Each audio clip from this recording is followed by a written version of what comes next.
Welcome to the road to 1 million US dollars, and let's get right into the Bitcoin chart for today. We're going to start on the 4-hour time frame and then move on to higher and higher time frames. As always, nothing in this video is my personal opinion. I'm only sharing the unbiased technical analysis and nothing more. Yesterday, we actually confirmed this bullish divergence right here, which is whenever you have lower lows in the Bitcoin price and higher lows in the RSI momentum indicator. Typically, this points towards us getting a break from all of this bearish price action we saw here recently, either in the form of some choppy sideways price action or potentially even some bullish momentum. Now, so far, you can see that this is actually looking pretty neutral. The biggest warning signal is going to be if we actually break below that previous low, because at that point, you have to remember that we are still in a breakout from this bearish flag pattern, which has already broken to the downside. Although this doesn't look great as a breakout. So we got multiple retests of the point of the breakout, which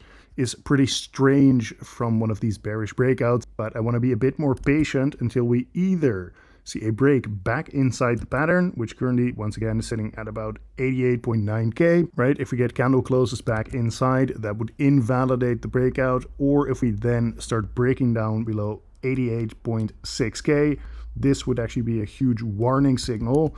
Overall, I am leaning more bearish, considering that we have this price target to the downside at 78.5k. However, for this weekend, I need to see some kind of break down below 84.5k once again before I'm ready to be much more bearish in the short term here, because once again, we have that bullish divergence in combination with a very strange breakout of this bearish pattern. Some support and resistance levels. Currently, we are in this big level of support sitting from 87 all the way down to 85. In the case that we do end up getting a candle close below 85,000, the next area of support below that is sitting from 82 all the way down to 80k in the Bitcoin price. However, in terms of an area of resistance above that 87k level, we do have this big level of resistance sitting from 90 all the way up to 92k. And keep in mind that there's also this long-term descending trend line here, which currently is roughly sitting at 92k as well, but this is slowly trending down over time. And moving on to the market structure on the 1-day time frame, I'm not going to spend too much time on this because I already did so yesterday. Now, regardless of if you think that we are just going to blast off and go much higher from here or actually crash even further, the only thing I want to point out here is that the market structure is still bearish. So this means that so long as we are not getting a candle close above 107.5k,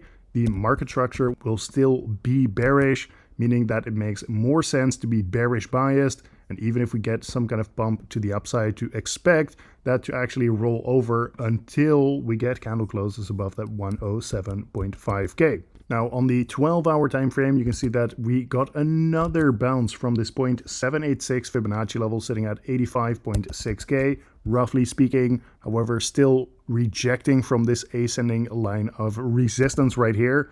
Currently, that is sitting at around 88.8 thousand as of the time of recording, but this does trend up over time. Next, taking a look at the Bitcoin ETF flow tables. Right here, you can see that we got a big inflow followed by a big outflow once again. So yesterday, we saw over $150 million flowing out of the Bitcoin ETFs in a single day of trading. Overall, you can see that this trend of the Bitcoin ETF investors flip-flopping every other day continues. However, the in and outflows have actually gotten a little bit bigger, which could be a sign of some investors coming back to the market. However, for now, there isn't really anything to do with this data, so I'm just going to move on from that. And I actually wanted to start on the 3-day time frame for Bitcoin. Notice how right now we have a bunch of liquidity to the upside at 89.8k, but there's also a bunch of liquidity to the downside at 86.4k and even 84,000 as well. So over this weekend, these could become magnets for the Bitcoin price to get attracted to. Keep an eye out for that. And zooming out all the way to the 3-month time frame then, right here you can see that nothing has actually changed. So there's still liquidity at 91k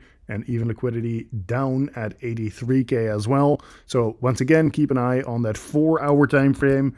If we are invalidating that bearish breakout by trading back inside the pattern, then obviously after trading back inside, we can start looking for liquidity to the upside to be grabbed once again. However, if we are breaking down below 84.5k, then be warned because we still have this price target to the downside at 78.5k. So at that point, that could be coming next, considering that that bullish signal is invalidated then. So either way, this has been today's market update. Thank you very much for watching once again, and I will see you tomorrow in the next one.